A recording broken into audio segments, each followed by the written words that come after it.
meant for an adult audience. LoveLine may contain sexually oriented content. Listener discretion is advised. LoveLine with Adam Carolla and Dr. Drew. Hey, everybody, it's LoveLine. I'm Adam. That's Dr. Drew. Phone number 1-800-LOVE-191. Dr. Drew, board-certified physician. Teach best Bible. Yeah.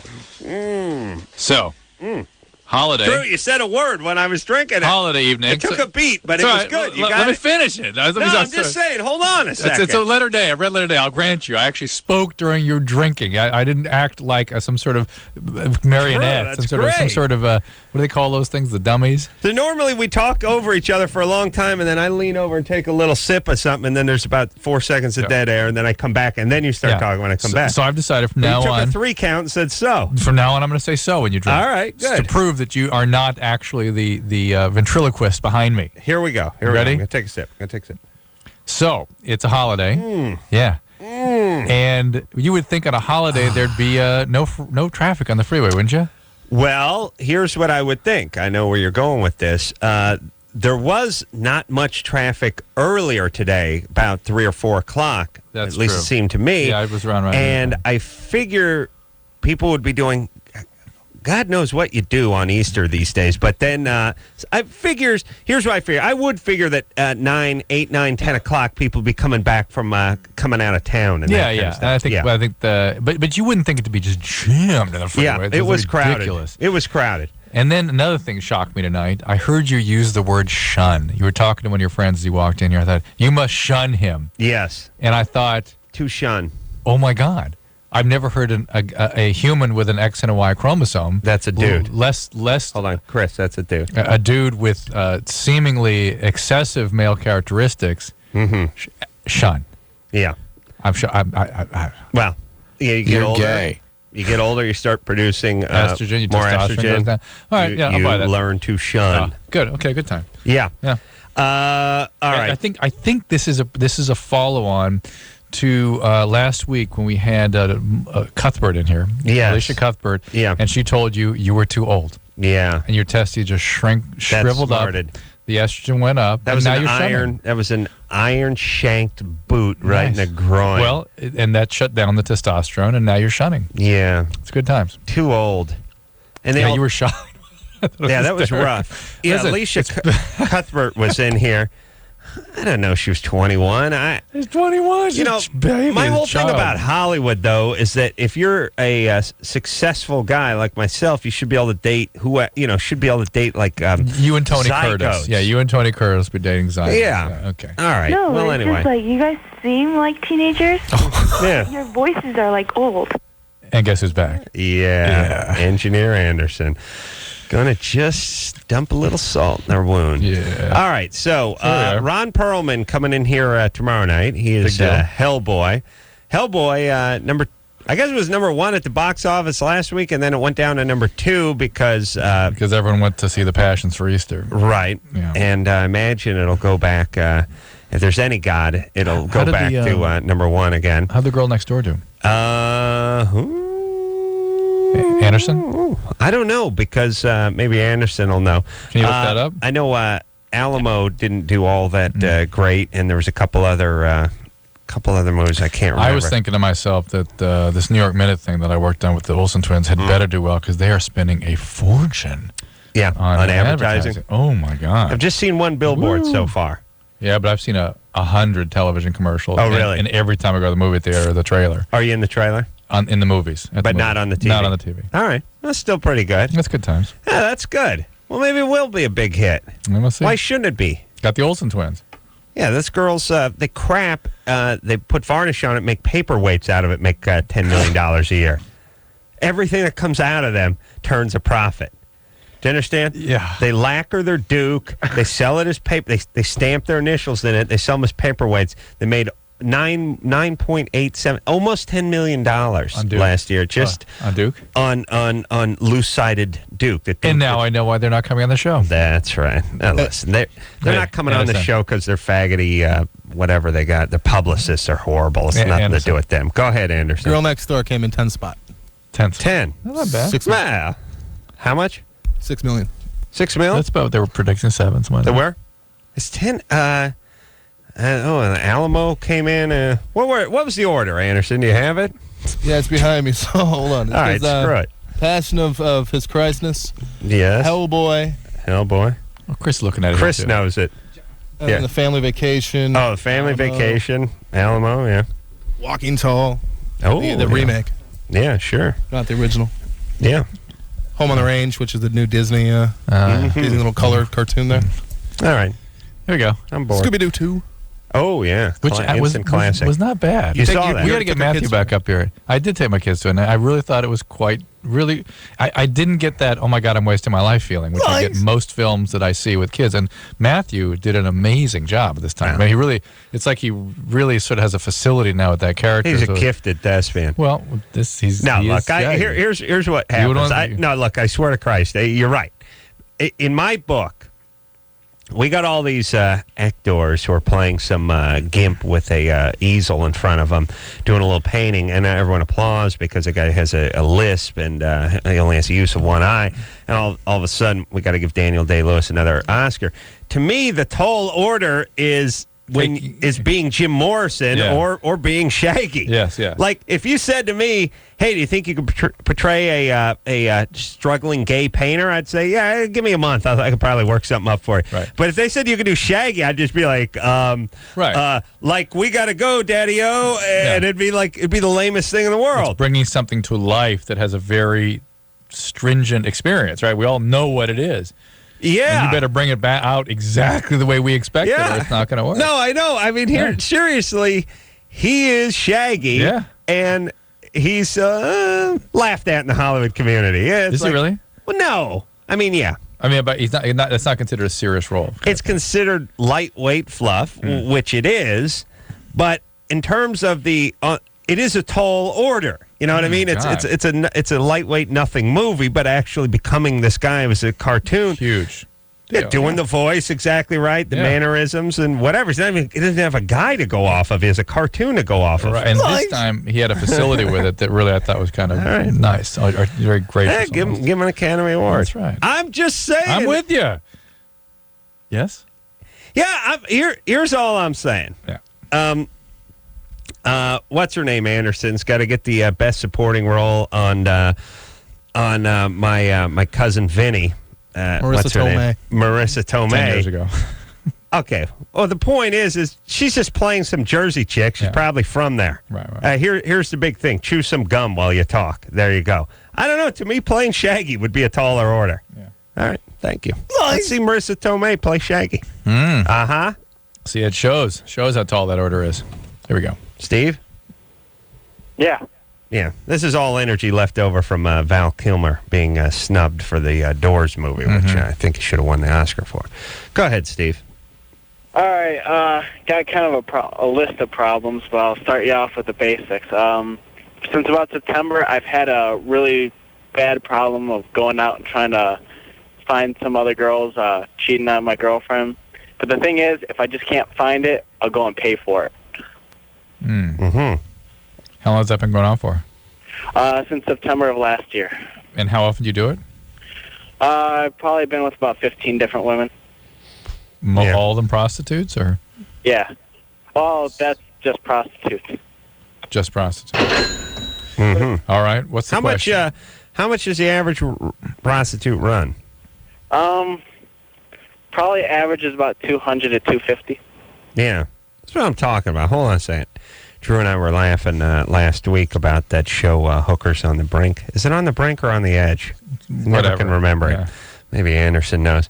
This is like HBO, a Showtime show where they just follow hookers around. They mic them up. They get in the car. The Johns get into the car with them. It's like, okay, sugar, $15 for BJ, $20 for sex. And then you hear the guy go, come on, girl, you got to do me better than that. So it's like, $20 for sex, huh? You flip the guy at the airport $20 for grabbing your bag. 20. What are you trying to say? Yeah, maybe I should be getting more. I'm just saying, trying to talk someone down from a $15 BJ. What do you want? Okay, you're right. That's $14.95. $14.80. No, you're right. This is grossly inflated. It's about $8, $8 or $9. Really? The chick's got gap teeth and she's missing an eye. All right. It is true. It is true that they're like, the factory seconds, so to speak, of hookers. I mean, this isn't your, high-class call girl. This ain't what's-her-nose from Pretty Woman. Right. But, Julia, still, they're in their 20s. They're reasonably built. They're not missing any limbs. I just like the fact that the guy's going to haggle with them over the $20 BJ. $20? Who do I look like? Then the other thing we're amazed by is that them in their car with their voice, license plate pixeled out. Right. You can let that go in the air? You have to set a release on that? The guy has no idea. Yeah. At 5 years of doing the Man Show, if I wanted to wear a pair of goddamn Nikes, I had to put a piece of tape over the Nike. Otherwise, we'd get sued. And they just hide the cameras, have the chick go in, sit there. You hear the guy's voice. You see his, he drives a green beat up Cherokee or Gremlin with Bondo on one of the fenders. You don't think his wife just could sit home and sees his car pull up and hears his voice? And as Drew mentioned on the way to the bathroom, his preference too. What? Like how much extra for the thumb. You know what I mean? Like when the wife, if your wife, you're a passionate man, Drew. If your wife would know what you were ordering. You know what I mean? It's like recognize your order. Yeah, like if they look if they look at a receipt from a restaurant that you ate at with two people, you go, yeah, that's Drew. Yeah, he's a BLT guy. Yeah. That's what he gets. Yeah. All right. Hey, good times. Good times. So, Steve, what is your question for us? Like, I really, the girl I'm with, I have a steady girlfriend for the past year and a half. No, Steve, just break up with her. What is the question? I need to get some help to stop this. All right. All right, let me ask you some simple questions. Were you sexually abused growing up? No. Are you an alcoholic or addict? No. You've never been addicted to a substance? No, my mom's a cokehead and does marijuana. My dad's kind of an alcoholic as it is, so I tried to steer clear of that growing up. All right, but you were not abused in any way? No. Are you a Mormon? It really started, the whole thing really started when I got back from Iraq. As I got back, me and my girlfriend had a whole lot more problems, and then I kind of lost the unit I was in, and I lost some friends overseas on her birthday, and when I got back, I was transferred out of the unit, and I went to the whole other side of the country, and that's where it happened. What happened? That's when I started looking for other women. Yeah, that's when the prostitutes All right, started. well, this may be, sometimes people, just like starting to use drugs, they will use sex as a way of trying to manage overwhelming feelings. And this may be sort of a way to conceptualize this as a post-traumatic stress disorder of types. Yeah. That you had this horrible experience in Iraq. You now can't, it's too scary to be intimate. You have all these overwhelming feelings. Doesn't everyone who goes to Iraq have a horrible experience? If you really just break I imagine, it down. I mean... do you have to say you had a horrible experience in Iraq, or could you just say, I've been to Iraq? I think I've been to Iraq is enough, but he went back and he had a horrible experience. Well, if you come back in a body bag, that's an extra then we should say something about it. If you just went to Iraq and came back, we'll assume you had a horrible experience. I'm imagining not everyone is in battle, in combat. Not everyone loses friends. No, that's what this guy did. Not everybody. No. I just mean everybody in Iraq is having a horrible experience. Yeah, Iraqis, animals, but everybody, lawn jockeys, all of them. But are you now? What are you suggesting we do with Iraq? You've changed your tune. It sounds like about Iraq. No, I'm just saying it's a horrible place. I don't know if the people really. I don't really know if the people are governable. If I didn't screw that word up too much, governable. There we go. You know what I mean? I'm not sure if they're ready for it. I mean, things like that have been said about Vietnam and Philippines at the end of each war. These things are said. And eventually people come around to forming governments in Cambodia. Well, yeah. Well, that's a little different situation. Yeah. Each a little different over there. But still, horrible civil strife, horrible divisions, and war, and then people behave a certain way. You know what I'm saying? Yeah. Well, anyway. They're like wild stallions that can't be broken. Except for, it's not in a good way. Yeah, I was talking, that Bobby Brown show that's about to come out on TV, the reality show where they're following him around in cameras. Yeah. And I heard how they're spinning that. It's like, well, he's a free spirit. Oh my God! I cannot let that one. That please give me a camera. Yeah. I mean a free spirit. Well, oh my God! Yeah. When did sociopathy become free spirited? Sociopathy? Yeah. I don't know. Hey, so listen, Steve should go to no, wait a minute. Is it SA? Yes. Well, I'm not I'm not sure he's a sex addict. He is clearly using sex as in response to all this trauma he's been through. I think he just needs to go somewhere, have an evaluation, and see if somebody can come up with a diagnostic sort of idea of what's going on with him, and then refer him. Maybe SA. Certainly, a 12-step wouldn't hurt. All right. And by the way, I mean no ill to Bobby Brown. I'm being facetious. No, but he's great people. But I mean, the free spirit thing is we cannot let. When people act out, I mean, Michael Jackson's a free spirit too, and you know what I'm saying. There's more to these stories than free spiritedness, and needs to be looked at honestly and critically. Yeah, no, I'm not meant to hurt anybody. In fact, might help them be able to be seen more honestly as who they are. Okay, let's just talk about this for a second, because in the past the news wouldn't really get involved with a lot of these stories. Now, and I think this is the part you object to and I object to as well, they act like they're getting involved with it because they're concerned and because they want to provide some sort of public forum for these kind of things, but they never get to the problem. No, they just keep the spin going. Yeah, and it's more like, they wrap it up by going, he's a deeply spiritual man, and with the help of his things and the help of the Lord, he will find the strength. He needs rehab, is what he needs. Right, whoever, or whatever it is. Yes. And there's too much BS all around people's inner light, and yes, it's BS, and they never do get to it. Right. So now it's insulting. Like, I wish it was back how it was, where they just wouldn't even talk about it anymore. It would be shameful. It would be shameful for them to actually go and talk to these people, or to make this or to be shaming to the people. These stories weren't newsworthy. Yeah. All right. Jessica? Yeah. You're 22? Mm-hmm. What's up? I had a breast reduction surgery a while back, and my breasts are still tender, and I'm kind of wondering about how long it's going to be until that stops. What part Where'd you all quiet now, Drew? Sorry? Where'd you go from? What were you? Double D, up, kind of in between that and a triple. That and a triple D. Mm-hmm. Didn't we decide there was not a triple D? I thought there wasn't a triple D. Well, then somebody ought to tell Victoria's Secret that.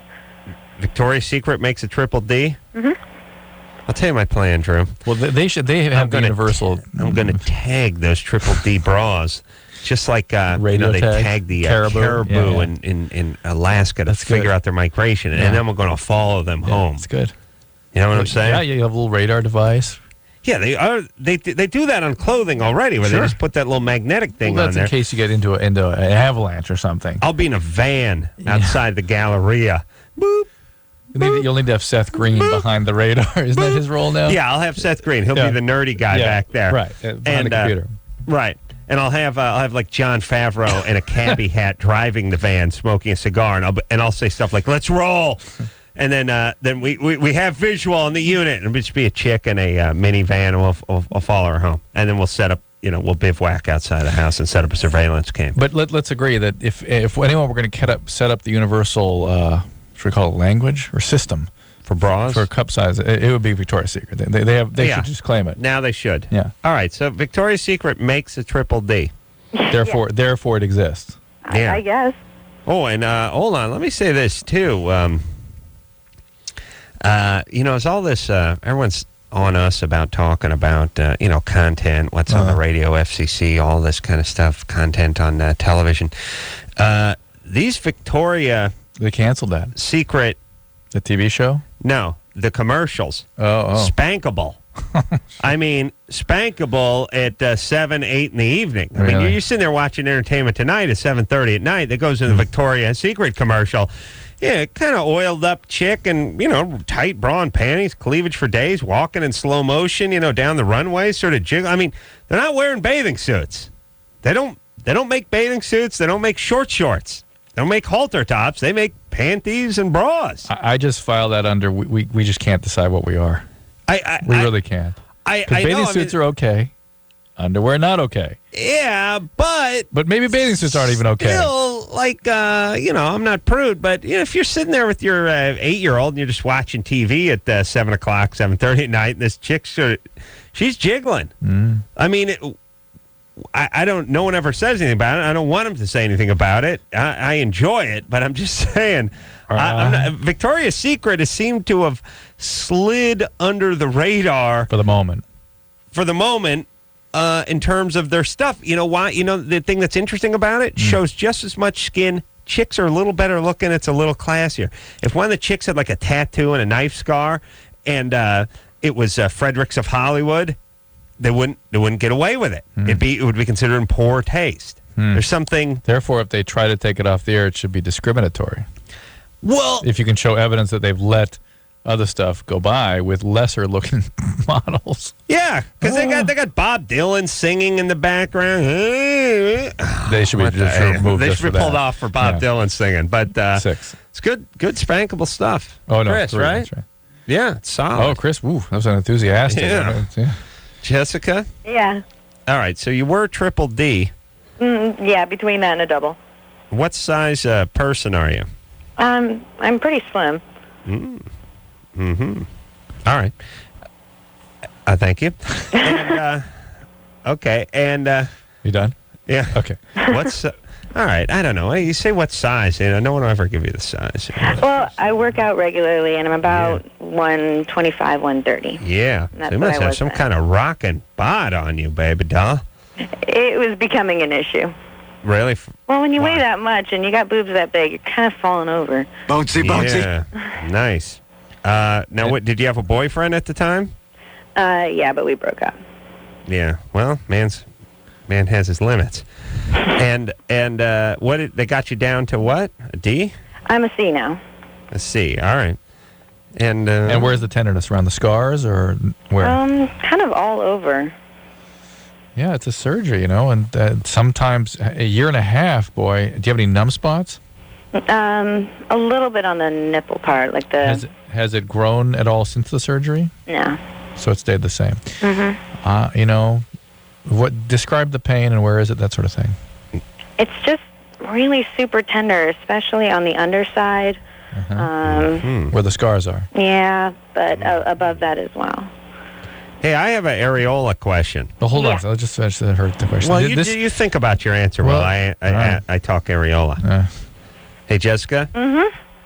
I want to actually have a little show called Adam's Areola Corner. Sounds nice. Where it's not a whole half-hour show. It's like one of these 9-minute things. Infomercials. Mm-hmm. Yeah, and I go, you need to know. At the end of it, and I go, and until next time, this is Adam Carolla for Adam Carolla's Areola Corner. Yeah, and it sounds like it would A sell. little rainbow. Star of the rainbow. Thought you needed to know. Yeah.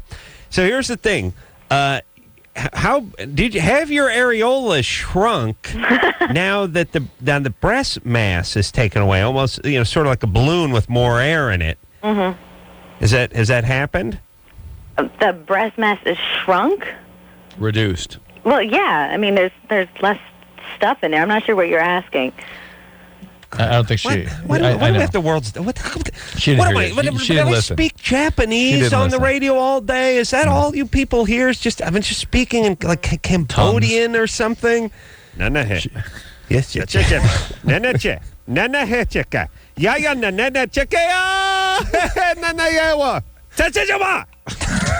That's where I turn Japanese at the end. I really just no one has any idea what I'm ever talking about. I just don't think she was listening. Okay, Jessica. Yeah, sorry, you're a little dull. I was fading out. You should still be punished for not listening. Okay, sorry. remember we're talking about areolas, right? Areolas, got it. And I asked, have your areola shrunk now that some of your breast mass has been removed? Oh, yeah. They took some of that off, right? I have giant areolas and normal sized breasts. They cut around it. They took some of the areola off. Yeah. Huh. Well, I don't know. It's not always. I don't know if they always do that on a breast reduction. Well, there's some women running around with some funky looking breasts then. Well, there's some women that have big breasts and small areolas. In which case, you would do a breast reduction and would actually get the nipple and the areola down. Right. And, I guess it makes sense. Are you otherwise happy with the procedure? Oh, yeah. Best thing I ever did for myself. All right. Yeah. Now But it's the worst that could happen. It's a song. Yeah. All right, we got to go to break. But let me just say that irritation that could become chronic. I mean, a year and a half, things really that should have healed by now, and so you may want to talk to the surgeon again about. Sometimes they remove scar and things that could be the source of the irritation. Right. Go back and talk to the surgeon. Yeah, that's unfortunate. That's an unusual. And see if you can get that areola back from him and send it out to us. We'll get you a windbreaker. To you. Yeah, I'll take that. Adam's Corner. I'll take that.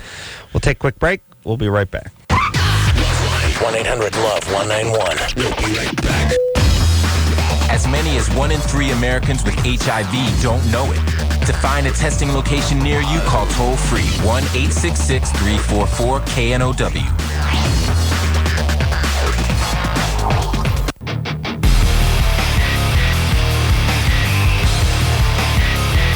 Hey, everybody.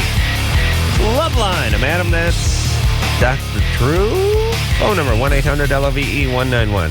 Ron Perlman, Hellboy, is going to be in here tomorrow night. What else has he done? Hellboy, well, he was, Ron Perlman also played Hell Girl, Hell Dog, and just Hell Cow, Hell Mom, Helvetica, this type of print. City of Lost Children and Happy Texas is known for. Yeah.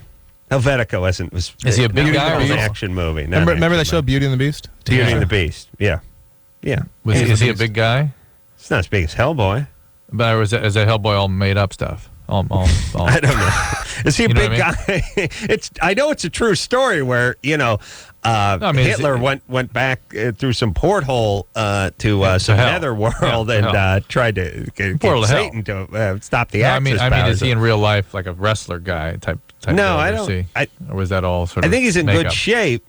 I don't know, Anderson. Well, in City of Lost Children, he was portrayed as a giant, so there might be something to that. I don't know why he's cast. Right. I think he's a good size. Let's not make fun of him until we can see him. The Last Supper too was a great film that he was in. Oh, okay, all right. You He's like got that one. range. Last Supper and Hellboy.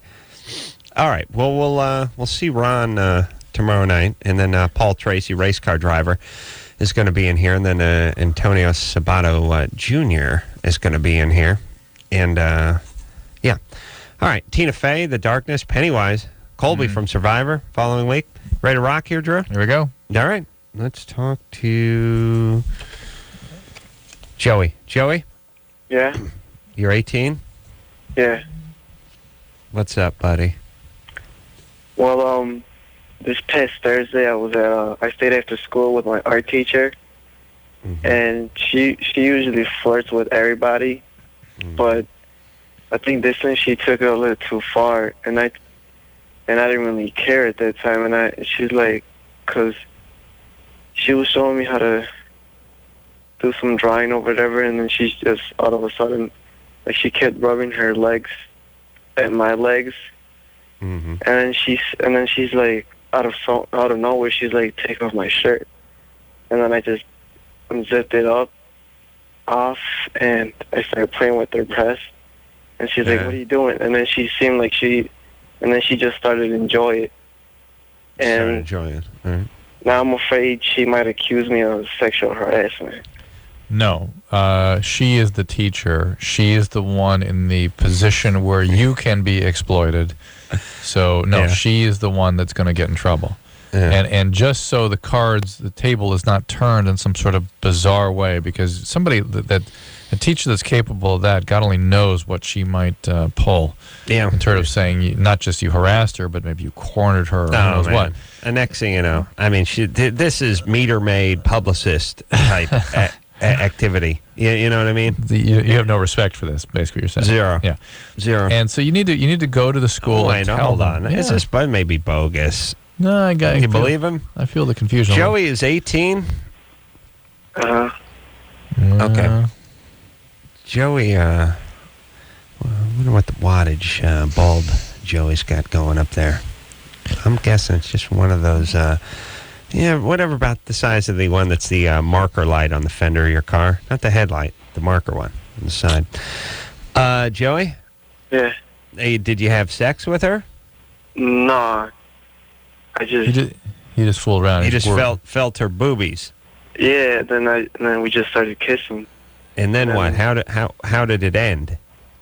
Somebody knocked at the door, and that's when we just stopped immediately. Okay, and you're 18 and you're a senior in high school? Yeah. Did you get held back a grade? No. I just turned 18 this year. Sometimes 18-year-olds. Yeah, no, I'm saying if he just turned. But his being 18 doesn't change the ethics of the circumstance. Not really, but it's better than a 15-year-old. Yes, it's not as troublesome. All right, now listen. Here's my point. I don't think Joey is going to go narc her out. Well, he should. Are you? I don't know. Well, do you want to go talk to the principal about her behavior?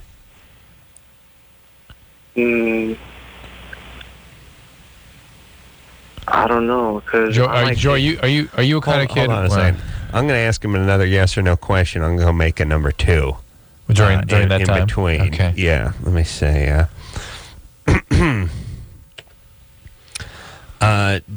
Joey. Yeah. Is it cold in Chicago? Is it cold in Chicago? Oh, I'm going to go make. Okay, go. A little bit, not that much. No, hey, you got that went in like 100 times faster now. Yeah. All right, so Joey, okay, here's what I don't understand. You're calling us because you're worried you might get into trouble. Are you a kind of trouble guy where people expect trouble from you? No, not really. What's that? No. No, you stay out of trouble. Okay, Yeah. here's my plan for you, Joey. My plan for you is to not be alone with this teacher anymore. Yes. Get your grades, graduate, and go off to a nice junior college. Okay. This would be good for Joey. All right? So not safe. Okay. We couldn't hear it. I don't know what the F Joey's... Look, they didn't have sex. Right. Okay, that sort of makes it better. Yes, the teacher screwed up. The teacher might be screwing up with other kids. These art teachers are just, the art teachers and the shop teachers, they're just flunkies. But those are the ones you hung out with. I know. They're flunkies. I mean, they're guys who got their contractor's license stripped and stuff and, or hurt their back or something. And, they end up teaching shop. The arts teachers are just, here's what art teachers are. First, they're artists. They're struggling artists who can't make a living doing the art. And secondly, they take the gig because it's like free clay and free easels and free kilns and all the junk they wouldn't have access to. And then they get worshipped by a bunch of retards because they know something about clay or something about art. Yeah. It's nice, though. You got a bunch of 17-year-olds who, think you're worth something. Yeah. And you helped them and changed them. Yeah, you could. What'd you do for your holiday, by the way? I threw stuff on the potter's wheel. Oh, you did? Threw some pots? Good. No, but I did drive past a place, like some trendy place, like on Santa Monica or Melrose or something, where it was like some sort of a ceramic school. Oh, wow. And, the guy, you go in there and throw your pots on the potter's wheel, and the whole front of the facade is glass, and there's a guy sitting there, and I thought to myself, this should be a shame factor. Man should not be sitting in front of God and everybody throwing a pot. Like, go ahead and put a screen up there or something, hang a little bamboo, put a little foil on the window so it seems like the guy's getting a BJ. Oh, God. Yeah. It's kind of cool. Kind of cool, kind of gay at the same time.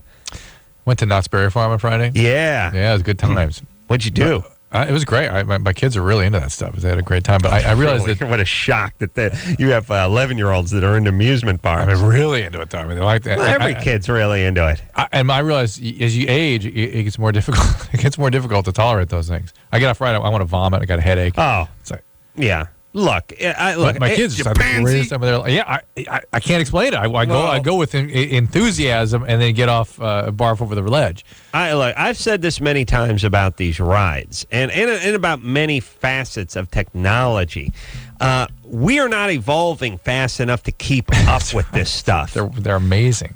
Well, the point is you're going 80 miles an hour. You're in some sort of inverted roll. There's a small part of your brain that understands you paid admission and you strapped yourself in and doing it. But there's a larger part of your body, the muscles, the fiber, neurons that are firing and stuff that think your car is rolling off an overpass. Right, that's right. And you're going into a lake. It's like you can't. Your body tenses up. I mean, your body thinks Your body feels like it's being thrown over a cliff. Your body thinks it's going over the cliff. Yeah, Right. And the aging brain gets like disoriented. So you can't reorient. You can't go, oh no, I'll just fixate on this spot. It's like, and I don't know where the hell I am. I don't. So think, I forget what amusement park. I'm not sure if it's a good idea for your body to think it's being killed, because that's what it is. This is what roller coasters are. This is we want to try to convince every part of you below your chin that it is dying, and it's not a slow and graceful death. It's not traumatic. You're not in bed with your loving wife of 40 years and your dog. No, your car's going off a cliff is basically what your body thinks. But we had a blast anyway. All right. Brought back. I had to educate my whole family to the history of the boysenberry. Oh, which you educated me about. That's very fun. And their question was, how did Adam know that? Adam knows because he didn't waste all his precious time in college. That's right. He looked around, kids. He didn't let the man force feed him his ideology. He left his mind open so it could think.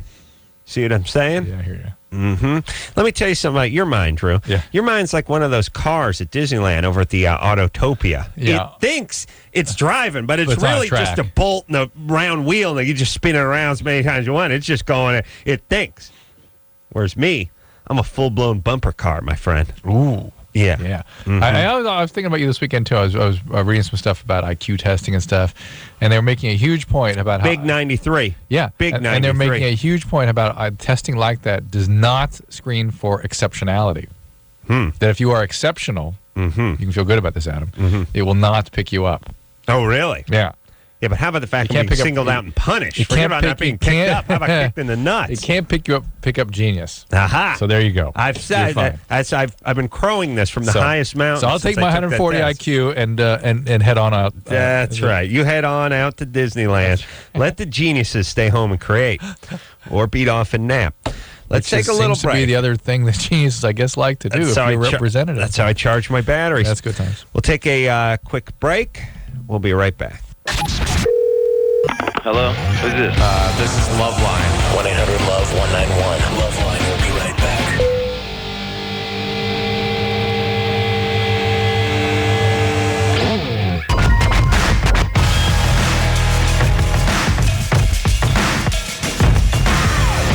Hey, yo. It's LoveLine. Madam, that's Dr. Drew. Phone number 1-800-LOVE-191. All righty. There's no teacher-like experience. That's right. I'm telling you. Ron Perlman, Hellboy, in here tomorrow night. Then the great race car driver Paul Tracy will be in on Wednesday night talking about that Toyota Grand Prix of Long Beach, no doubt. Oh, you were not invited back this year? Wow. I guess it was, I don't know what it might have been. Well, let me explain something, Drew. How dare you? The only way you get to come back and race 2 years in a row is if you won the previous year. Really? And it seemed like there were some names there that kept showing up year in and year out. there are names that show up every other year. And I'd have to look into it. This is what they said. I didn't ask this year, but they said at the beginning of our year, last year, when I did the celebrity race, the winner gets the pro winner and the celebrity winner get to come back, and everyone else gets rotated. I would imagine there's plenty of years when they get a little desperate and go ahead and flex that rule because, look, who cares? And you got to get, what's his name, the buddy from Fresh Prince in there. Yeah. The hell's Alfonso Ribeiro? He won a few years in a row. What? Okay, he's got a name like a Formula One driver. All right. Let's see. Had an abortion. Let's check this out. Had an at-home abortion? I want to find out what that means. Allison, Yeah? you're 17? Yes. You had an at-home abortion? Well, I tried. What does that mean? What did you do? Well, like, when I found out a couple weeks ago that I was pregnant, and I told my best friend, and she said that that you can take a coat hanger, and when you cut it, you can stick the long piece up there or something, and she didn't, like, go into details, so So I decided, Allison, in the days of yore, when abortions were illegal, that was one of the sort of images that people conjured up as a way of defending the need to make abortions legal. It's because women that did that routinely died. They did? So, yes. They bled to death. Oh, did they have coat hangers? I thought they only had wooden ones back then. Yeah. And so back then was only 20 years ago. And so if you are pregnant and you are hell bent on terminating, you can go anywhere you wish. Go to Planned Parenthood. They will give you one. They will pay for it, and they will not tell anybody. You know, did you really use a coat hanger? yeah, Yes. really, really hard, and it's. Oh wait, hold on. Hold on. How? Chicks can't do this, but how much of that coat hanger did you get in you? I didn't get that much in because it just started because I cut it with a wire hanger, so I could get the a wire cutter thing, so I could get the long part. So basically, and, all you do, Allison, is tear your vagina or tear your cervix. You will form infection. You can die. Forget the bleeding to death. You can get infection in there, get into your abdomen. It is a really super serious situation. It would be weird if the kid came out with like a Zorro on his forehead. Just call him like Harry Potter or something horrible and unfortunate. And you need to get this taken care of immediately. Okay. And Allison, what? you're 17. I worry about you just a little bit. A lot. Well, I worry about you imminently for what you've done. I worry about the fact that you're having sex and you're not prepared to deal with it. I worry that you're so. It was actually the first time my boyfriend and I had ever had sex. All right, but I'm worried about the future. Are you doing okay? Are you going to school? Yeah, I'm in school. Okay. Doing okay in school? I guess I'm okay in school. Mm-hmm. I mean, I don't know. My parents are really, like, strict and stuff, so I'm never ever home ever, and I'm out, like, getting every weekend. And oh, okay, man. All right, that's what Adam's talking about. All right, well, as long as you're on your way to Yale, that's fine. I'm sure they all got blacked out from the audience, but she talked about how screwed up she's getting every weekend and what a mess. Well, she said effed up. Okay, come on, everybody. Everyone stop, would you? First off, okay. Allison, please get some help. Please get some help. Okay, please get some help. Because also, this sounds like addiction underway, too. So, look, here's the thing, everybody. We don't have crystal balls. We just have calendars that go 5-8 years into the future. Okay?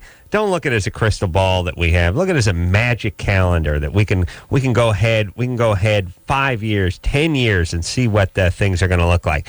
You flip forward a few years with Allison, it don't look good. I'm not sure the calendar even keeps going. Oh, really? Yeah. May end. Well, she keeps experimenting on herself with coat hangers. She's really in a desperate situation. I mean, yeah. All right. Take care of it, please. Okay. Amelia, 13-year-old Amelia. Yeah. Hi. What's happening? Hi. Okay, so what happened was I was with this guy, and we started making out and stuff, and like I was like on top of him, and like his hand was down, so I thought that he was fingering me. Mm-hmm. And but that I realized that it was his penis, and as soon as I found out, I jumped up. But he was like doing it for like 30 seconds. Wait a minute. That's that's my move. How could? Huh? And I don't think he came because okay, so like this is the first time that I've ever done anything, and I was so not ready for sex, and like I wasn't, like. All right, so you were on top of him. Yeah. I should say you were not ready, and you couldn't tell the difference between him. No, because I've never been fingered before or anything. Like the first time I've done anything with anyone. How old was this guy? 17. Oh, all right. God. And why were you? Okay, well, look. Okay, no. Oh, and I know that, like, I thought about this, and, like, I know that, like, he took advantage of me and everything, and, like, and, like, it's not like we were going out or anything. It's just... Okay, all right. Well, look, all right, you made a mistake. Yeah, and I'm just, like, and I'm scared because, like, he pre-comes sometimes, and I was just, like, How about the morning after pill? I know pre-cum. How do you know his history? Because he told me. Oh. Wow. But, like, can guys feel it? Conversation. But what, Emily? Huh? What'd you say? Do guys know if they pre-cum or not? No, they don't. Not usually. They know if they have that tendency, but that's it. Like Adam knows he doesn't have that tendency. Yeah, it's like asking the guy in line in front of you if he knows he stinks to high heaven. They probably know they don't smell like a bar of Irish Spring, but they have no idea the effect it's having on you. So, Amelia, so here's the thing. This was how long ago? Thursday. And soon as you realized it was his penis, I jumped off, and then you did what? And I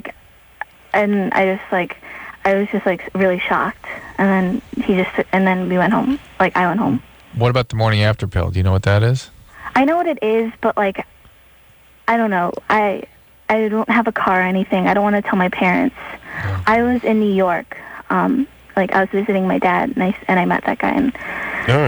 And okay. Horrible. Well, here's the thing. She's not pregnant. Let's hope not. Yeah. There's not a good chance that I am, right? There's not a good chance. There's not even close to a decent chance that you are. Well, there's a chance. It doesn't mean it's not impossible. It just means there's not a good chance. And you got in over your head. How did you find out it was his penis even? Because his hand, both of his hands are on my back.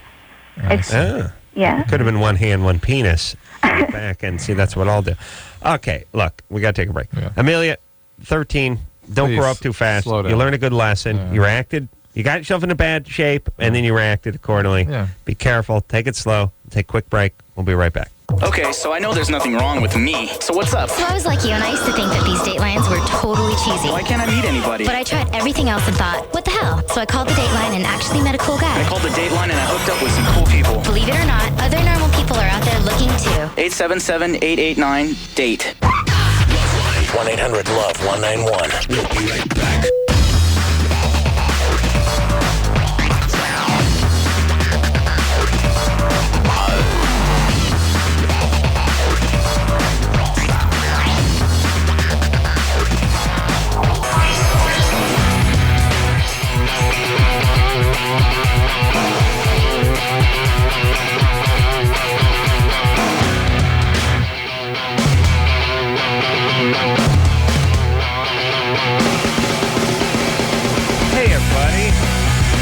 LoveLine. I'm Adam. That's Dr. Drew. Phone number 1-800-LOVE-191. Ron Perlman, Hellboy, in here tomorrow night. Number 2 at the box office. I think it was number 1 the week before. It's, the kids love the comic books, Drew. I know. I don't know what's up with that. I have no idea what they're doing reading. Yeah, well. Reading little cartoon squares. Yeah. I don't know. Did you see American Splendor ever? No. With the cartoon, yeah. Never saw that, but it's the whole fantasy baseball and fantasy football and card collecting and comic book reading and comic book collecting. You're just not cool. That's all, Adam. Or you're not a nerd. I don't know what it is. It involves reading, so I know I'm naturally, sort of repelled to anything that involves text or words. But so you're looking at a card. I don't know. Don't you want stuff? At least you want a gun when you're a kid. Here's what you should be doing. Here's what you should be focusing on. You should be wanting to shoot stuff, and you should be wanting to drive stuff. And you should break stuff or destroy stuff. Destroy stuff. You should start with mini bikes and then get your way into go-karts and then work your way into off-road stuff, motorcycles and dune buggies. This is what you should be looking at. Mm-hmm. And then you should be wanting to hit stuff with a bat. The whole sit around looking at the comic book and okay. All right. Mm-hmm. Don't look to me. All right. Thomas? Yeah, hey, how are y'all? You're 17. What's up? Oh, Germany or Florida? Yeah, before I started, could I ask you a quick question for Drew? Yeah. Yeah, I wanted to know, does somebody have to have the genetic predisposition to become an addict or an alcoholic? Because Go ahead. Because what? I kind of gather that, from a lot of stuff you said, it seems like that's what you kind of imply. Well, fundamentally, yes. I meet about 2 new addicts a day on my unit. We have about 2 new admissions per day. I've been running my unit for 14 years. So I've treated about somewhere between 7,000 and 10,000 addicts, and I've only seen one where I couldn't clearly see a genetic history. Okay. Yeah, but Drew, you're like a religious fanatic with the Bible, trying to make spinning it, making it fit.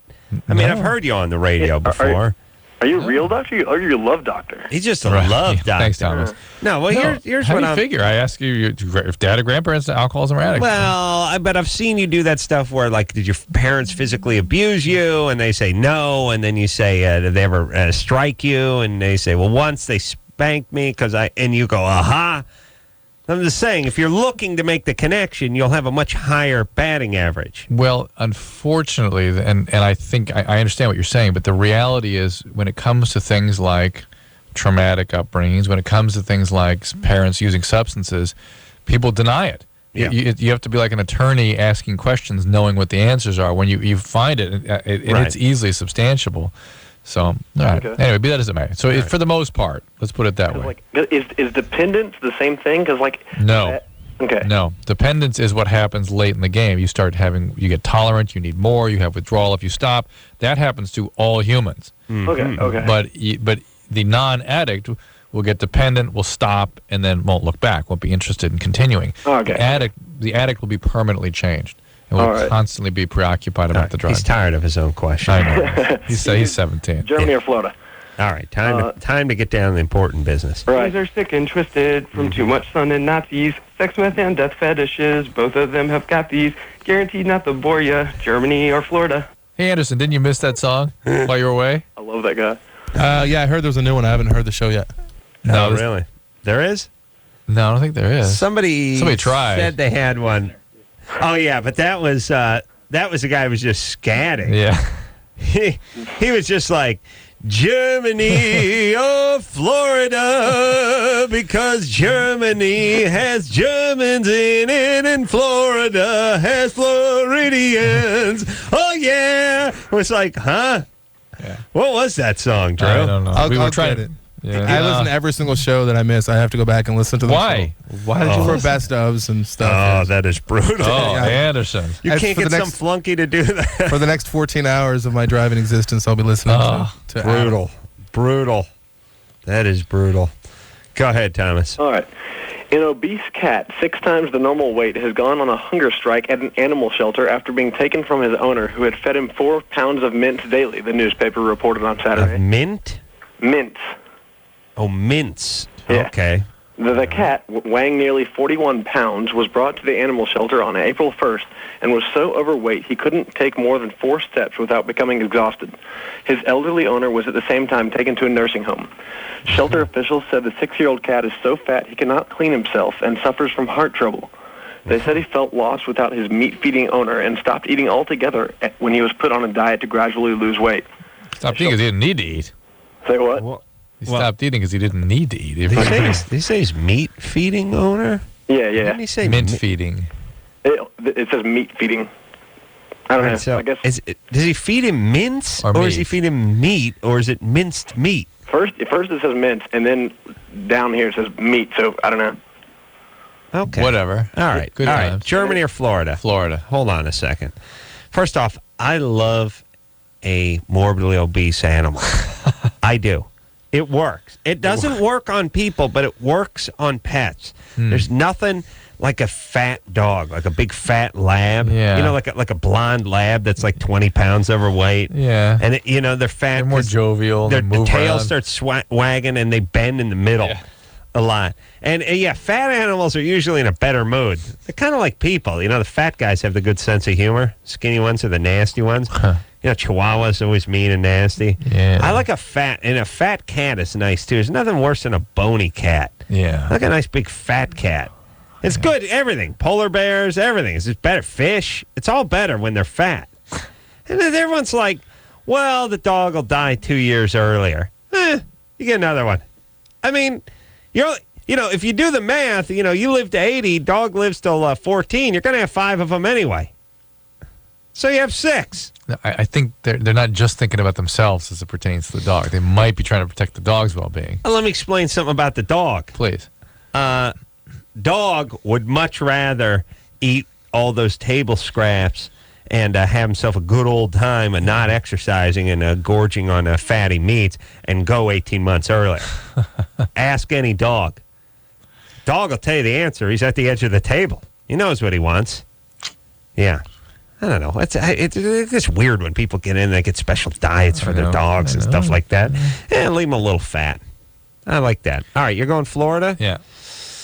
Although the fact that they missed the translation, the meats and the mince, might indicate German. Ooh. There's a town in Germany called Minz. Maybe that's Mainz.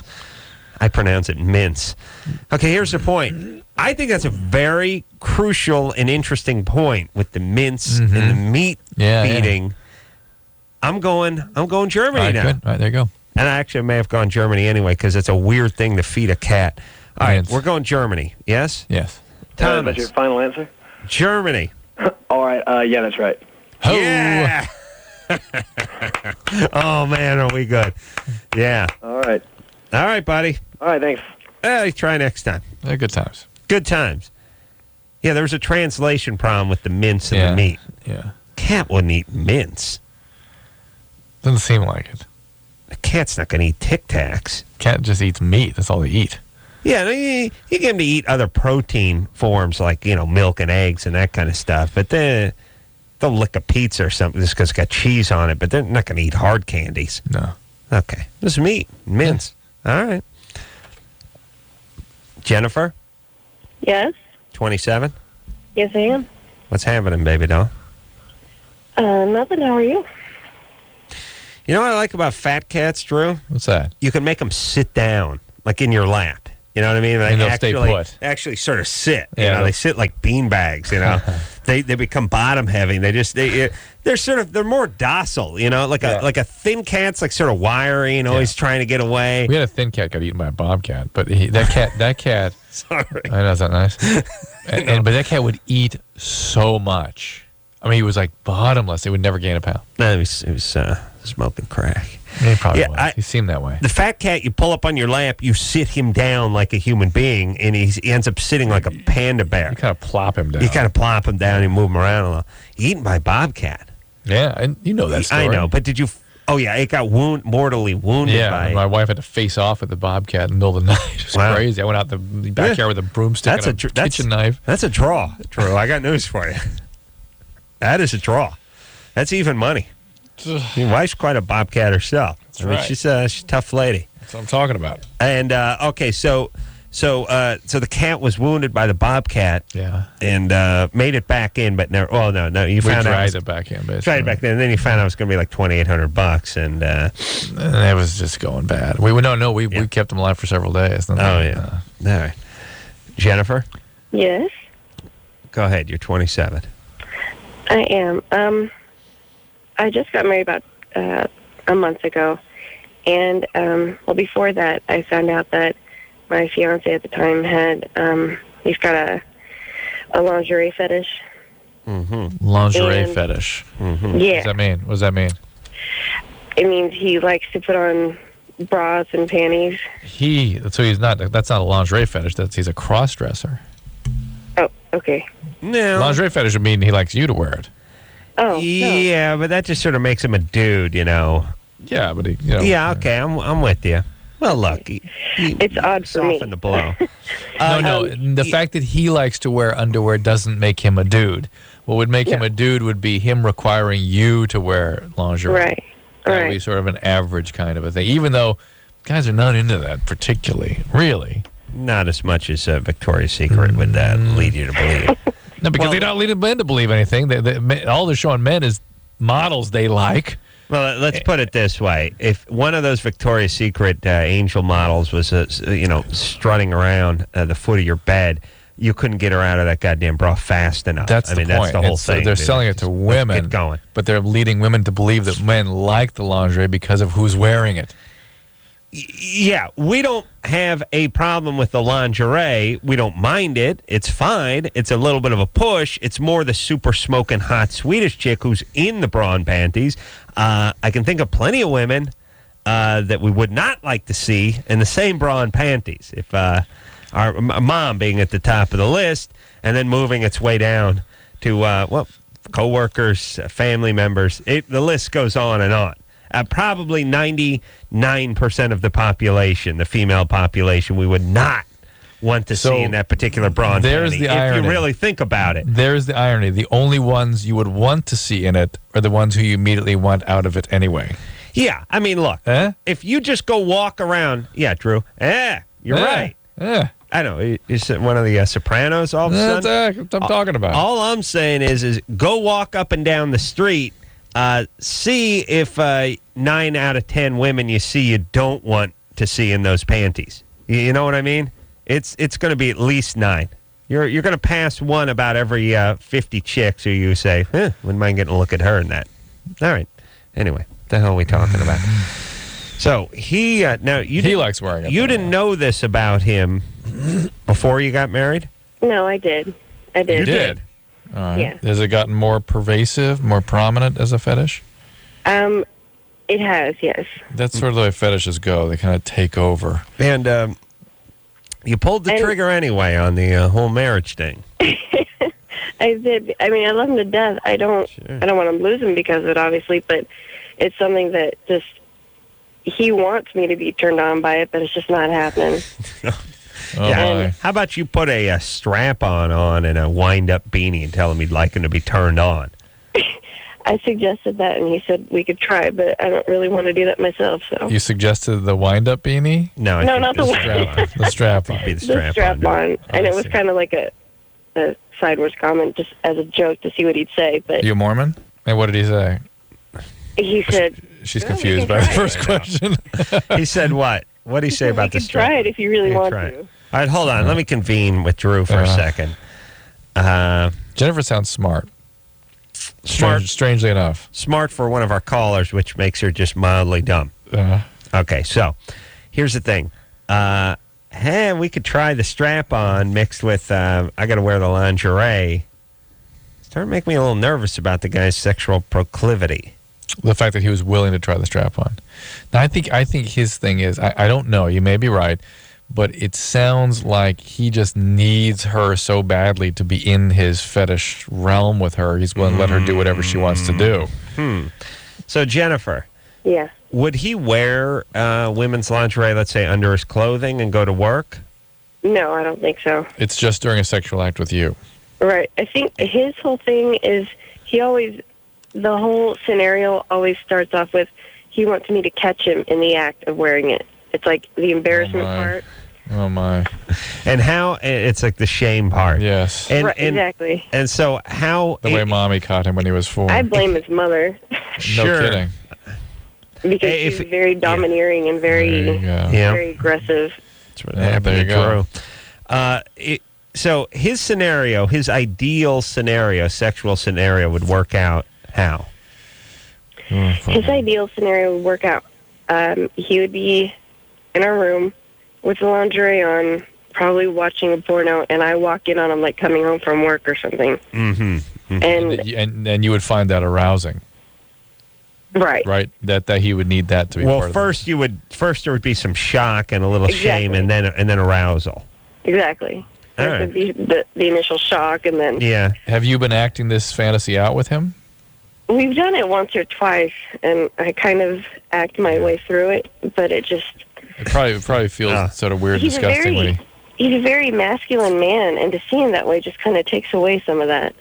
Yeah. No Well, look, kidding. Jennifer, you have the flexibility of taffy to be able to go along with this because most women really couldn't.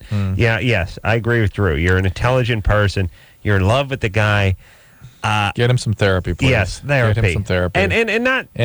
But the therapy isn't, hey, thong back, get some therapy. It's more like you got issues with domineering mom. Focus on mom. Go to therapy. And realize that the fetish diminishes intimacy, and you're feeling that vividly. It's like you get kind of weirded out and disgusted. His sort of who he is diminished by it in your eyes, and which is kind of what he wants. It's just a lot of craziness. How does this work? I mean... I don't know. I feel like your position has changed on this a little bit over the years. No, I'm talking to Chris, the engineer.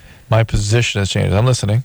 Meaning, maybe our position. Like at a certain point, we're like, well, you just do the fetish and you sort of contain it, and you know, Well, in certain what goes on in the bedroom and behind closed doors is your business kind of thing. I think it depends on the fetish and how much it's overtaking. But I'm starting to think that we're feeling like this is almost like as if a person said, look, I got to be high to make love. Yes. And in which case you would say, well, that something's got to be done about that. Yeah. Not go ahead and get high every time you make love. But on the other side, if he said, on a special occasion once a year I want to do that. All right, but as long as you're okay the rest of the time, it's sort of able to be intimate. But if you're not, and you need the fetish or the fetish is affecting the intimacy, then no. So I'm starting to think, because of these calls we've heard, that these things have a certain momentum. Oh, yeah. And that once they get just a little water and some fertilizer, they take over. They start to take over. It's a little house of terror, little house of horrors. Right. Little shop of horrors. Right. So instead of saying, well, it's your birthday, I'll let you put on the stiletto heels and the backless panties.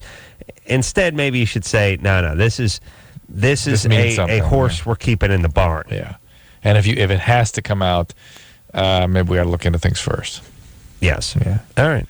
Where are we going, Drew? I guess let's think about it one quick second. But what if both of them had something gratifying out of it?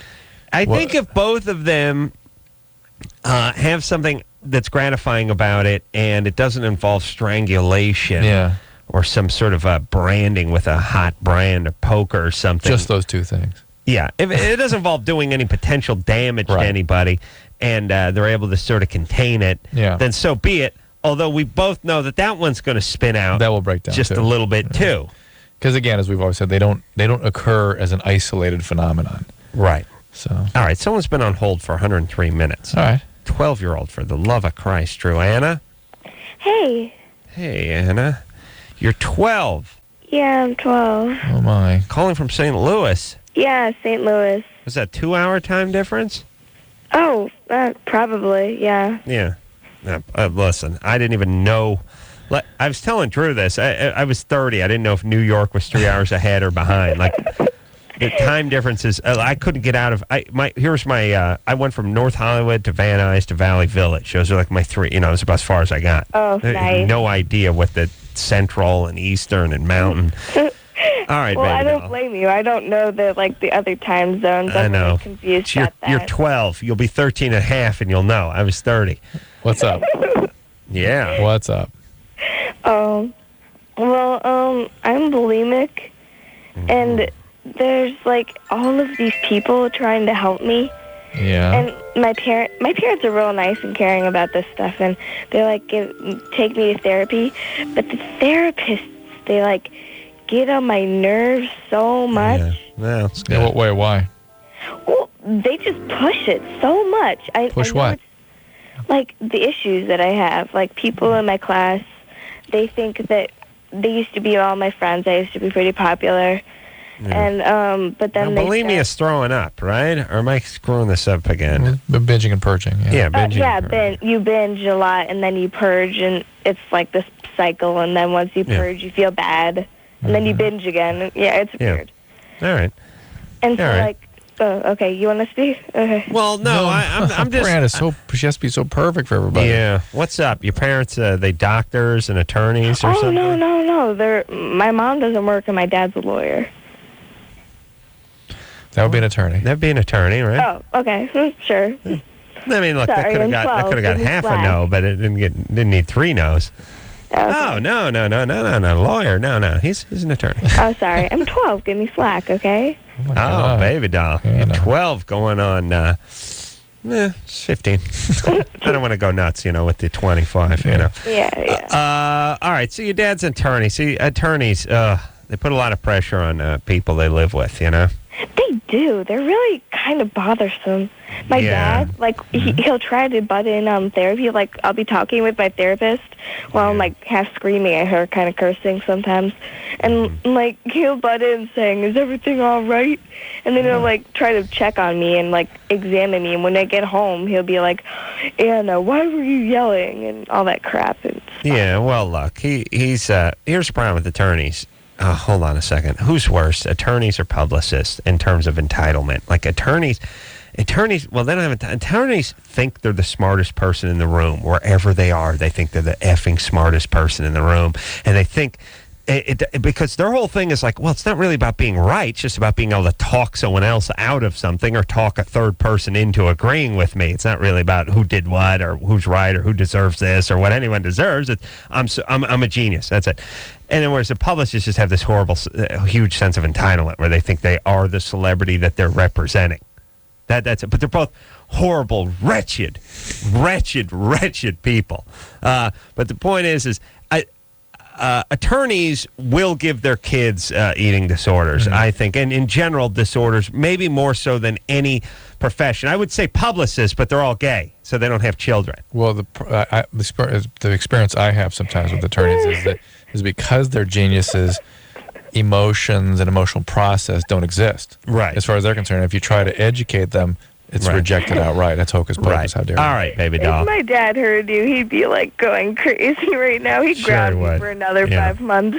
All right. Well, listen, you're 12 years old. Yeah. And you want us to cut you some slack for being 12.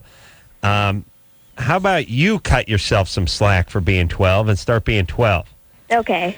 And give your therapist some slack too. I mean, this is a treatable condition. It's a chronic condition, but it's a serious condition, and you can die from it. So the fact your parents are taking you to therapy is a very positive thing. The fact they're participating is positive. Your dad's not the world's greatest guy, but listen to the show for 10 minutes. Most dads aren't even in the picture. Right. You should be very pleased your dad is not only in the picture, but is supporting the treatment and paying for the treatment. Yes. And eating disorder treatment is a cumbersome process. It takes multiple people over long periods of time. And go ahead and cooperate with it. They're not doing it. The things they're saying, the recommendations they're making are not sort of casual. It's not just, by way of sort of amusing themselves. These are really serious issues that they are trying to help you manage. Yes, let them help you. Yes. All right, we'll take a quick break. We'll be right back. Okay, so I know there's nothing wrong with me. So what's up? So I was like you, and I used to think that these datelines were totally cheesy. Why can't I meet anybody? But I tried everything else and thought, what the hell? So I called the Dateline and actually met a cool guy. I called the Dateline and I hooked up with some cool people. Believe it or not, other normal people are out there looking too. 877-889-DATE. 1-800-LOVE-191. We'll be right back.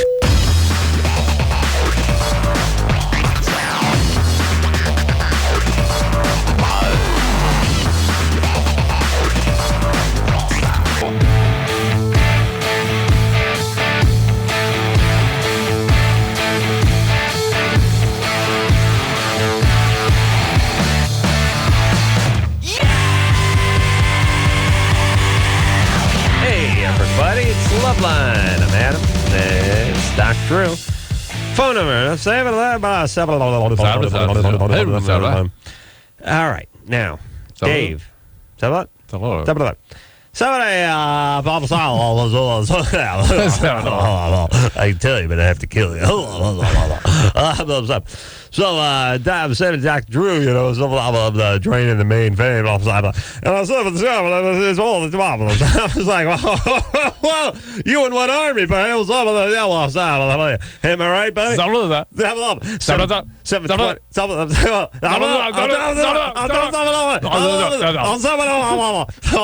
7:22. That's 22 after 7. The weather and traffic coming up. Skinner superset. God love radio. All right, let's get back to traffic. We're talking to Dave over there, line 2. And Dave, let's play. You're out there, man. What? Dave? Yeah, this is me. All right, Dave. Dave's time. Dave says girlfriend probably multiple orgasms. I wish I was about that. 17. I was multiple. The only multiple orgasm I've ever seen was a 7:24, 24 after 7. Weather and traffic coming up. Anyway, Dave, let's reminds me of a story. Hold on a second. Sorry. 17 years old, and I'm walking in something. Now, I'm 17, so you imagine me, and I'm looking around this place, and I'm looking at guys who are 24, 7:26, 26 after 7. And I'm saying to myself, hey, and I'm thinking, you ever have those days when your mouth says, but your brain's going, 7:27, 27 after 7. Weather and traffic coming up. The news coming up. You know what I mean? You're thinking, but your mouth says, 7:28, 20 after 7. All right, let's go to the phones. Let's get back with Dave. Yeah. Okay. You ready to hop back on the phone with Dave? Nobody wants to hear it. Okay, Dave 17. Well, let me tell you something. No. Let me tell you about Engineer Anderson. No, because he says, and when you see him in person, he's like, but then as soon as you turn your back on the guy, it's like, you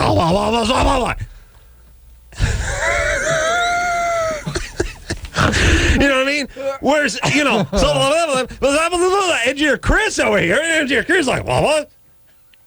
And I'm always like, hey, Chris, and Chris is like, and I'm like, and he's like, 7:29, 29 after 7.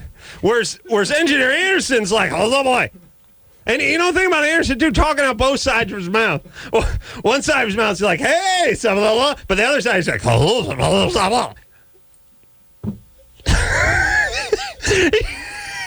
he's two-faced, Drew. Do you know what I'm saying by two-faced? When he's in the room with you, he's like, hey, but as soon as he's hanging out with his buddies, drinking a beer, like, hey, what do you think of Adam Carolla? Oh, well, Adam Carolla gets myself, 7:31. You're very close. Dude. You're really close. 7:31. It's 31 after 7. That, am I right? Yeah. Yeah.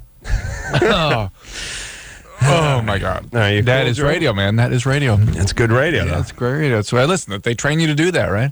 Mm-hmm. That's how you train. Broadcaster. Broadcast is cool. Dave? Yeah. Am I on the line now? Yeah, you're on. Sorry, buddy. Oh, okay, sweet. Sister Anderson was talking smack. I want to start off by saying, Adam, you are a genius comedian. I don't mean to give any arse, but, Well, you gotta give credit where credit is due. Thank you. Drew, you're pretty smart. I'll give you that. Yeah, thanks. Well, as far as my situation, my girlfriend tends to claim that she has, on average, about 3 to a max of about 5 orgasms during sex. Right. And I'm not, I'm above average, but I'm not gigantic. And no, that would have nothing to do with it. Well, I mean, if I was just wondering, as far as you guys are concerned, because my friends. Yeah. No, listen, I don't believe them. Their girlfriend has, orgasms maybe 1 every 10 times during sex, and I look her straight in the face. Right. No, let's put on hold. But let's bring it up. All right, let's put on hold. Hold. Dave, bogus. Anyway, but the hold. Put them on. All right, let's not even give it. Gosh. Here's the deal. Wow. Yeah. Hold on a second. I've seen Drew punch the mic before, like every goddamn night. But this was right hook to the body, followed with the left uppercut. Yeah. This is two. It's like two-pronged attack. Pow. Yeah. Here's the deal. As we've often discussed, is that most women in their late teens and early 20s do not have orgasm during intercourse, though there's a subset of about 10% or less that have multiple orgasms and ruin it for the rest, and have somewhere between 3 and like 20. Some of them will orgasm repeatedly during intercourse, and some have like a couple or 3, which seems to be Dave's girlfriend, alleged girlfriend. So there's this huge diversity of how women respond during sex, and most women throughout their life will not have orgasm during intercourse, but only have it with some sort of direct stimulation. And no one really discusses this except this show, strangely enough. And then women that have multiple orgasms thinks that their friends that have difficulty having orgasms are somehow lying about it, or like not telling the truth, or ashamed to talk about it. Well, and the ones that don't have an orgasm or don't masturbate because it just doesn't work, doesn't do anything for them, and we don't help those girls along to how to ultimately function sexually in their relationships. It's ridiculous. So what do we do? We help. I think they just help women to communicate amongst themselves and build a language that they can use amongst themselves to support one another, explain to one another about what they do. That language is going to go, Drew. Oh, God. That one Sally's going to say, "Subble up," and then Cindy's going to reply, "Hello." And then Cindy's going to say, well, I have multiple. That's what it's going to sound like, Drew. Yeah, probably. All right. Let's, huh? Yeah, there you go. Avia? Is that Avia there? Avia? Avia. Avia. Yeah. You're 15? Yeah. What's up? Hi. Hey. Hi. So you want to know my questions? That would be good. Okay. I have 2 of them. Well, yesterday I lost my virginity. Mm-hmm. And, well, the first one is I want to know when the reality will sink in. The reality of what? Of losing it. Like, You're in I still can't believe it. You're in denial of it. Oh. Well, not in denial, just like kind of shocking. All right. Well, was it traumatic? No. Okay. Well, reality sunk in. Do you know when it will? Yeah, May of 2021. No, I mean, like, I don't know, just... The fact that you are dissociative, you dissociate from the experience to the point where you cannot accept it as something that actually happened. Yeah, it's a bad sign. Yeah, it's not a good sign. It means you're not ready for this. I would say slow down, chalk this one up to some sort of experience, put it on the shelf for a little while, realize you did it, and just hang out for a couple of years here and wait till you really are quite a bit older and have a stable relationship and then think about doing it Who'd you do this with? My boyfriend. Oh, how long have you guys been going out? 3 months. How old is he? 15. Yeah, he kind of got forced into it, huh? Well, not forced, but... But, I mean, he really pushed you. Not really. He just asked a few times. And begged, and begged, and begged. Yeah. Yeah, okay. Well, that's what we're talking about. All right. I know he didn't want to violate you or make you feel pushed into something. Of course, he's a good guy. I understand. Yeah, but how do you... once you sort of, puncture a hole in the membrane that... well, let's look at the hymen, use that as a little bit of a metaphor. Let's look at that hymen as more of just a dam that you've now backed your car into and punctured a hole into it. Yeah. And the water's just coming out. Yeah. It's really hard to stop that water now. Well, it's hard for the guy. It's not so hard for the woman. Well, that's true, but it makes it hard for the woman because it makes it so hard for the guy that he won't leave her alone. But he already wouldn't leave her alone. You know what I'm saying? I'm just saying it is. Yeah, I understand. Now they're going to be tied together in a way. Can you stop?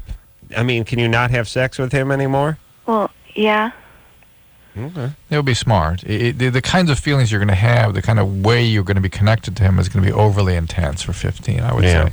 And maybe you're ready for it, maybe you're not. It sounds like you're not, just the way you're reacting to it. The problem with guys really is the first experience for the girl is usually so underwhelming. Marginal, yeah. So marginal at best that it becomes like a bad restaurant that your boyfriend keeps wanting you to go back to. And you're like, listen, I threw up last time I went there.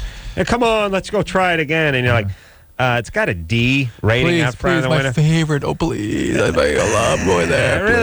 Let's get some drive-through or something. Then he gets moody and irritable. Right. I mean, but you know what I mean? It's like you don't want to go back to a restaurant you had a bad experience at, And guys could never figure this out. But if they, they just gave the chick a nice 20-minute back rub and said, oh, no, this is all part of the package. This is what intercourse is. Yeah. Starts off with 20-minute back rub. Yeah, they can't do it. Then it's 10 minutes of just compliments about your nails. And then it's into a good 20 minutes of oral sex. That's actually a good point. That we don't teach the guys what the women... Yeah. Because all we teach guys is that they're the same. That what the girl wants is what you want. Same thing. Meanwhile, you got some guy with a pizza face, retainer. He's all knees and elbows. He's on top of you, basically having a seizure. And you're supposed to go running back for seconds for that? Yeah. You get that massage in. You know what I mean? Mm-hmm. Now you dangle a little carrot out there on that stick. Yes, At least there's something in it for them. Yeah. All right. Have a good times. Let's take a break. We'll be right back after this. Oh, yeah. Everybody now. LoveLine will be right back.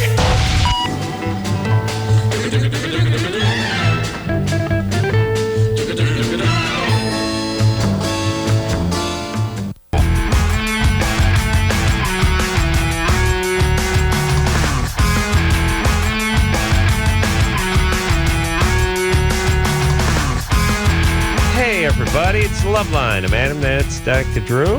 Hellboy, Ron Perlman, in here tomorrow night. We'll talk to him about that. And let's go to the phones now and speak to Zach, who's 17. Zach? Hey, how you doing? Zach's been on hold for 112 minutes. Yeah, buddy. You have a fear of girls. Yeah, it sucks. Yeah. But here's the thing. Now, let me ask this to my colleague, Dr. Drew, when he's done yawning. When you have a fear of women, aren't you sort of generally a shy person? I think usually it You're boils not down. captain of the speech and debate Right. team. Although, I mean, every 17-year-old guy has trouble with women. Well, what you're building a case for is of a social phobia. There's some sort of either a problem with social skills or an actual social phobia. Yeah. I also generally feel that more often than not, there's fundamental issues of self-esteem. Yes. At the problem here. Absolutely. Zach? Yeah. I don't know. I can't even breathe around them. Okay. Well, how are you when you're not around women? Are you doing okay in school? No. No. Do you have friends? Yeah, you. Few. Why is that funny? Troublemakers? No, not really. No. They're good guys. Oh, okay. And what's wrong with you in school? Why aren't you doing well? I don't know, man. I try, but I turn everything in, but I just get bad grades, and I don't. All right. Well, that's what I would do. It's like you're just not that smart for school. Not your thing. Okay. So here's the thing. The best way to get confidence with women is to get confidence in general, which means doing something well. You know? That you feel good about, that you felt that you have worth because of. It can be sports, it can be art, it could be acting, it could be playing an instrument, it could be anything other than being a good person. They'll turn on you. Is there anything you like, Zach, that you're good at? Basketball. Basketball. There you go. Now, can you play for the team at school? No, there's a bunch of black dudes, and they're all really good. So you're not good enough to play. So you're not good. You just like it. Oh, yeah. Well, what about something you excel at? Oh, no. Okay. Well, how about finding something you excel at? If you feel very passionate about something you really are into. I mean, here's the whole thing, fellas. If you're not good with the ladies, do not sit around and focus on not being good with the ladies. Focus on being good with everything else, and the ladies will magically find you, or at least it'll work its way out. Right. Which is, all right, you're not doing good with the ladies. Good. Focus on your career. Right. Focus on school. Focus Absolutely. on your hobbies. Focus on getting good at something, because really that's what women are looking for. And people think, women, they're like the rich guy. They're like the rock star. They're like the actor. No, they just like guys that are good at stuff, that are doing their own stuff and not focusing on them. Quite honestly. Right. There's nothing more attractive than a guy who's just focusing on his career, his life, his muse, his art, his school, his whatever, and then they just see you busily working away. You just focusing on them just makes it worse. Right. It makes you feel, I mean, like you've said, they want somebody to sort of make them feel safe and lead and that kind of thing oftentimes. I think they also like the idea that they like not being noticed to a certain extent, to a certain level. They don't want to take care of somebody. They want to be taken care of many times. No, what I'm saying is there's nothing better than a woman spotting a guy before the guy spots the woman, and then the woman spotting a guy when he's immersed in something that he's into. True. Working out, playing his instrument, whatever's cool to them. Yep, you're right. You know what I mean? Yep. For me, it'd be napping. Oh, yeah, they'd spot that in a second. They see the passion. with which you... With the vigor. And the verve in which I nap. Oh, yes. And then, Zach, there are if you really cannot function socially, there are medications also that can sometimes help you get over the hump, so to speak. Jennifer. Yeah. You're 18? Yeah. What's up? I've been masturbating since the age of 5, and kind of wanted to know, like, if it was because of, like, my surroundings or if it was just a mental thing. Because you're a mental thing is usually because of your surroundings. What happened in your surroundings? I would hear my parents having sex, like, in the room over. Well, not my parents, but my mom and her boyfriend. Yeesh. Yeah, that can mess with you a little bit. Yeah. They were over you. You were downstairs. They were upstairs? They were next door to me. Okay. Yeah. Where she put the word stairs in there. All right. That's bad times. Yeah, that can, see, when kids get overtly sexualized at a young age, it kind of affects their wiring a little bit. So I think we always lived in like 800 square foot dumps. So I think, but then my parents had the decency never to get laid. Right. So it sort of worked its way out. Right. You're lucky, see? You thought you were miserable. Although I heard when I was in one of my dad's crappy North Hollywood apartments, I heard a woman get the bejesus banged out of her for all night. It's one of the neighbors or something? Yeah, oh, and I thought she was sick. Oh, I remember you told the story. Dad, the neighbors are sick. I mean, all I heard was just, from 12:30 at night till 3:30 in the morning, it was just,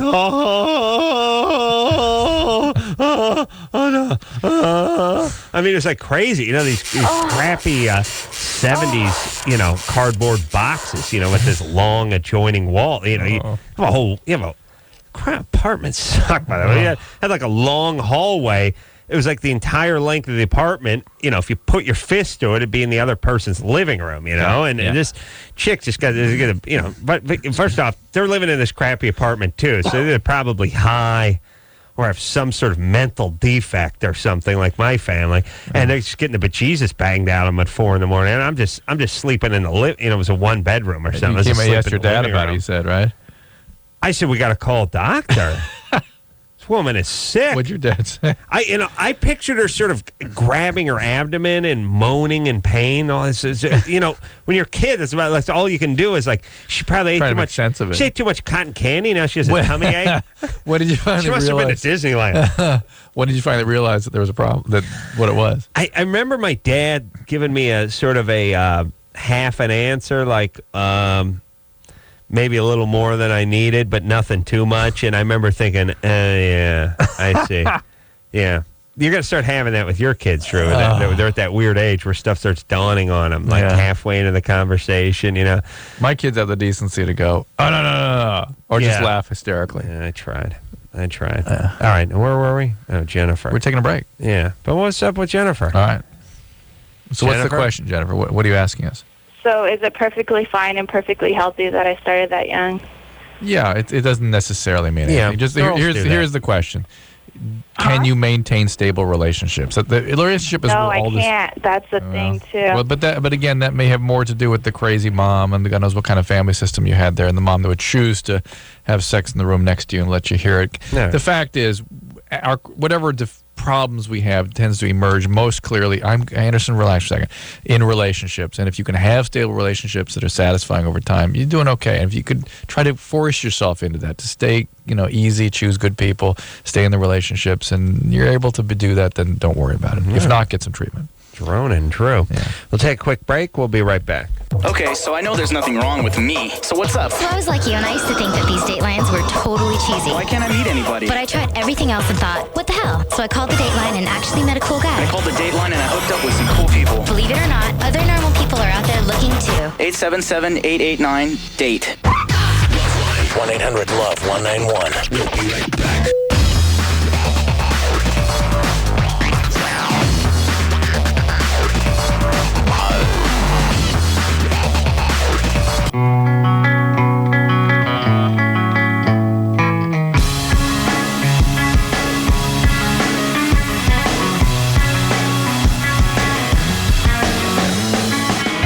That's the show. God bless you for listening. Ron Perlman, Hellboy, in here tomorrow night. Kids saw that movie twice in one weekend. So until next time, this is Adam Carolla for Dr. Drew saying mahalo. One side of his mouth is like, hey, but the other side is like,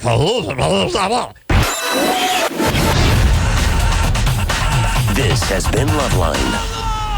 The opinions expressed on this show are not necessarily those of the staff, management, sponsors, or this station. The producer for LoveLine is Ann Ingold. LoveLine is a presentation of Westwood One Entertainment.